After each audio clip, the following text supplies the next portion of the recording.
నాగనాథ్ గారు, అయితే ఎప్పుడైతే ఈ కవిత అరెస్ట్ అయ్యారో అప్పుడు భిన్నాభిప్రాయాలు వ్యక్తమయ్యాయి. అసలు ఒక సీఎం కూతురయ్యుండి ఆమెకి ఇలాంటివన్నీ అవసరమా? అత్యాశ కాకపోతే, దురాశ కాకపోతే అనే మాటలు గూడా వినిపించాయి. ఇంకొకటేంటంటే అసలు ఆమె అరెస్ట్ అయిపోతే పెద్ద పెద్ద ధర్నాలు జరుగుతాయని, నిరసనలు జరుగుతాయని, చాలామంది ఢిల్లీకొచ్చి మరీ ప్రొటెస్ట్ చేస్తారని, ఇలాంటివేవో విన్నా గాని అలాంటివేం జరగలేదు. అంటే ఎందుకు ఆమెకి పెద్దగా సొంత వాళ్ళ దగ్గర నుంచే సపోర్ట్ కూడా రాలేదంటారు? నా ప్రాబ్లం ఇదే మేడం. నేను ఉన్నది ఉన్నట్టుగా ఇందులో చెప్తే వాళ్ళ అభిమానుల మనోభావాలు దెబ్బతింటాయి. హుహు. అవునా కాదా? ఇప్పుడు అది కరెక్టేనండి. ఇప్పుడు చూడండి, మన దగ్గర 2 రకాల సమాజాన్ని మనం సోషల్ మీడియా ద్వారా చూడొచ్చు. సోషల్ హ్మ్. మీడియా లేదా ఎలక్ట్రానిక్ మీడియాలో. హ్మ్. ఒకటి మీరు ఉన్నట్టుండి మీరున్న సమాజంకి ఎప్పుడో ఒక 10 రెట్లు, 20 రెట్లు మీరు ఒక ఉన్నతమైన స్థాయికెళ్ళిపోయారు. అవును. అప్పుడు మీ పక్కనున్న మీ బెస్ట్ ఫ్రెండ్ కూడా మిమ్మల్ని హర్షిస్తాడా అంటే మాత్రం అది ప్రశ్నార్థకమే. గాదు. హ్మ్. ఒక యాంగిల్ ఏంటంటే, మీరు ఉన్న స్థాయి నుంచి ఇంటర్నేషనల్ లెవెల్‌కి వెళ్ళిపోయారనుకోండి. హ్మ్. మీరు ఒక బీబీసీలోనో ఎక్కడో ఇంగ్లీష్ న్యూస్ ఛానెల్ వస్తుందనుకోండి. హ్మ్. మీ చుట్టుపక్కల ఉన్న వాళ్ళు ఎంతమంది సమర్థించి, ఎంతమంది హర్షిస్తారో చెప్పండి. అంటే కవిత విషయంలో జరిగింది ఇప్పుడు సహజ సిద్ధమైన అంటే ఆమె మనుషులకుండే దాని గ్రడ్జ్ సెకండ్ అంటారా? సెకండ్ కోణం సెకండ్ యాంగిల్ కూడా చెప్తా మీరు ఆ! అడిగిన దాంట్లో. ఒకటి, ఆమెకి జరిగిందేంది? ఆమె తెలంగాణ హ్మ్. ఉద్యమం సక్సెస్ అవ్వడం. హ్మ్. ఆల్ ఆఫ్ ఎ సడెన్ ఆమె మళ్ళా తండ్రి ముఖ్యమంత్రి అవ్వడం. ఆమెకు మళ్ళా ఎంపీ సీట్ ఇచ్చారు. హ్మ్. ఎంపీగా కూడా ఆమె విజయం సాధించారు. ఆమె ఒక స్టేజ్‌కి వెళ్ళిపోయిందామె. హ్మ్. ఆ స్టేజ్‌కి వెళ్ళిపోయిన తర్వాత వాళ్ళు వెళ్లి వాళ్ళ స్నేహితులనో, ఎవరినో ఒకళ్ళని కలిసి మాట్లాడినా వాళ్ళకి కాంప్లెక్స్ ఉంటది. హ్మ్. వీళ్ళ చిన్న స్థాయి వీళ్ళ స్నేహితుల స్థాయికెళ్ళినా వాళ్ళకి కాంప్లెక్స్ ఉంటది. హ్మ్. మీరెంత ప్రేమగా మాట్లాడినా వాళ్ళకి ఆ డిఫరెన్స్, ఆ డిస్క్రిమినేషన్ వచ్చేస్తది. హ్మ్. ఇది ఒక రీజన్. ఆమె ఒక ఒక టైప్ ఆఫ్ సొసైటీకి దూరం అయిపోవడం. హ్మ్. రెండో సొసైటీ ఏంటి చెప్పండి? ఈమె యాటిట్యూడ్ వల్ల ఈమె దూరం చేసుకుంది. అవును. ఈ యాటిట్యూడ్ వల్ల దూరం చేసుకున్నదే మీరన్న ప్రశ్నకి ఆన్సర్ అది. ఏంటి? హ్మ్. ఇంత విమర్శ, ఇన్ని విమర్శలు. వాళ్ళ ఫాదర్‌ని ఆల్‌మోస్ట్ ఒక తెలంగాణ మహాత్మా కింద చూస్తారు. తెలంగాణకి ఆయన మహాత్ముడు లాంటివాడని చెప్తారు, తెలంగాణ స్టేట్‌కి. అటువంటి వ్యక్తిని మొహం చూసైనా ఎవరన్నా ఈ అమ్మాయిని సమర్థించారా అంటే, ఈమె చాలా సందర్భాల్లో ఈమె మాట్లాడిన మాటలు, ఈమె హ్మ్. యాటిట్యూడ్, ఈమె యారగెంట్ స్టేట్మెంట్స్, కొన్ని యారగెంట్ స్టేట్మెంట్స్ అనడం కన్నా she is very blunt. She is very blunt and straight to the point. So, చాలా మందికి అట్లా అసర్టివ్‌గా మాట్లాడే వుమెన్ నచ్చరు. మన ఇండియాలో మీరు ఏదైనా సాఫ్ట్‌గా చెప్తే హ్మ్.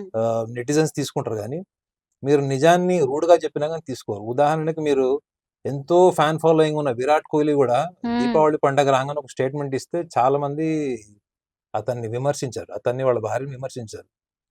ప్రపంచంలో ఇద్దరో ముగ్గురులో టాప్ లిస్ట్‌లో ఉన్నాడాయన. అంత ఫాలోయింగ్ ఉన్న వాళ్ళలో. హ్మ్. మీకు 'అనుష్క శర్మ.' ట్వీటర్‌లో అంత ఫాలోయింగ్ ఉన్న వాళ్ళలో డేవిడ్ బెకమ్ వీళ్ళందరి తర్వాత విరాట్ కోహ్లీ ఉన్నాడు. అతను హ్మ్. ఒక్క స్టేట్మెంట్ ఇచ్చాడు దీపావళి పండగ గురించి. ఎంత హ్మ్. కాంట్రోవర్సీ అయింది. ఎంతమంది ఆయన్ని అన్‌ఫాలో చేసుంటారు. హ్మ్. So, that shows that your message may be good or welfare of the society. But once coming to the end of the emotion of like a viewer or else a netizen, so people will only catch hold the emotion. They do not get into the logics. So, ఈమె అట్లాంటి చాలా మటుకు చాలా సందర్భాల్లో అట్లాంటి statements ఇవ్వడం, హ్మ్. నాకేం తక్కువ అని మా యాటిట్యూడ్, ఇవన్నీ ఆమె సెల్ఫ్ కాన్ఫిడెన్స్ నుంచి, ఆమె సక్సెస్ నుంచి వచ్చినవి కంటే తండ్రి తండ్రి పేరు, రెండోది తెలంగాణ ఒక సెన్సిటివ్ ఆస్పెక్ట్ నుంచి వచ్చినవి అన్నట్టు ప్రజలు తీసుకున్నారు. హ్మ్. అట్లాంటప్పుడు మీరు చాలా సింపుల్‌గా, హంబుల్‌గా, డౌన్ టు ఎర్త్ ఉండి పబ్లిక్ మీటింగ్స్ వెళ్ళడము.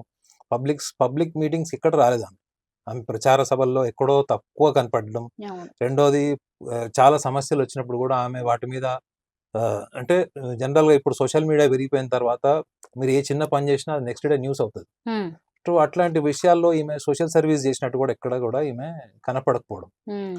రెండోది, ఈ మిగతా విషయాలన్నీ కూడా కాన్స్పిరసీస్. వీళ్ళు ఇంత సంపాదించారు, ఇంత సంపాదించేశారు, ఇన్ని కోట్లు సంపాదించారు. రెండోది, మీరు చూసారు కదా 'బుర్జ్ ఖలీఫాలో' కూడా ఆమె బర్త్‌డే రోజు ఆమెది హ్మ్. ఇమేజ్ వచ్చింది. అవును. సో, బతుకమ్మ. ఆ బతుకమ్మ టైంలో అంతా ఇవన్నీ ఏం చేస్తారంటే, ఒక కామన్ మ్యాన్ థింకింగ్ ఏముంటది? నేను ఇందాక కూడా చెప్పా కదా! ఒక హ్మ్. కామన్ మ్యాన్ ఎంత ఎంత ఎంత సెలబ్రిటీనైనా గాని అవును. తన వైపు నుంచి ఆలోచిస్తాడు. తను హంబుల్‌గా ఉండాలి, హ్మ్. కలిసుండాలి. మీరు చూడండి, చాలా సందర్భాల్లో 'హరీష్ రావు' గారు ఫ్లడ్స్ వచ్చినప్పుడు, చాలా సోషల్ ఇష్యూస్ అయినప్పుడు కూడా ఆయన డైరెక్ట్‌గా వచ్చిన సందర్భాలు చాలా ఉన్నాయి. మీరు హ్మ్. చూడండి, ఆయనకి ఎంతో అంత సాఫ్ట్ కార్నర్ ఉన్నాయి. ఇఫ్ యూ అవును. Compare with KTR, yes. Kavitha yes. And KCR, but he has got a different followers. అవునండి. ఎందుకు? మీరు చేసేది మీ బాడీ లాంగ్వేజ్ ద్వారా, మీ కమ్యూనికేషన్ ద్వారా ప్రజలకు తెలుస్తున్నప్పుడు hmm. That plays a vital role. నేను అదే చెప్తా చూడండి. ఇప్పుడు ఇవాళ కేసీఆర్ గారి యాటిట్యూడ్ కూడా మొత్తం సోషల్ మీడియా అంతా ప్రశ్నించింది. ఎలక్ట్రానిక్ మీడియాలో డిబేట్స్ అయినాయి. ఆయన ఓడిపోయే వరకు ఎందుకు కాలే? అవును. ఎందుకంటే అధికారంలో ఉన్నప్పుడు అంత రిస్క్ మీడియా కూడా తీసుకోదు. హ్మ్. ఓడిపోయిన తర్వాత ఎన్ని అనాలిసిస్ వచ్చినాయి? కేసీఆర్ ఓడిపోవడానికి 11 కారణాలు చూడండి. 7 కారణాలు, 15 కారణాలు ఎన్ని యూట్యూబ్‌లో చూడండి. హ్మ్. అవన్నీ ఏ కారణాలు ఉన్నాయి? యాటిట్యూడ్ బేస్డ్ ఉన్నాయి. హ్మ్. Attitude, behaviour and communication. ఇప్పుడు మనం మాట్లాడుకుంటుంది అదే కదా. కవితకు కూడా అదే కొంత ఎవ్వరైనా అప్లికబుల్ మేడం, అవుతుందంటారు. ఎవ్వరి హారోస్కోప్ అయినా మీదైనా నాదైనా కేవలం భవిష్యత్తు చెప్పడం అన్నది ఒక ఒక బ్రేకింగ్ న్యూస్, సెన్సేషనల్ న్యూస్ లాంటిది. హ్మ్. ఏంటి భవిష్యత్తు చెప్పడం. ఎందుకంటే అందరికి ఇంట్రెస్ట్ ఉంటది. కానీ భవిష్యత్తు మీ యొక్క మనస్తత్వంతోనో ఇప్పుడు నేను చెప్పా చూడండి. మీ ప్రవర్తన, మీ యొక్క కమ్యూనికేషన్, మీ నిర్ణయాలు వీటికి కూడా అవి కలిసి ఉంటాయి, ముడిపడి ఉంటాయంటే ఎవడు చూడ్డది.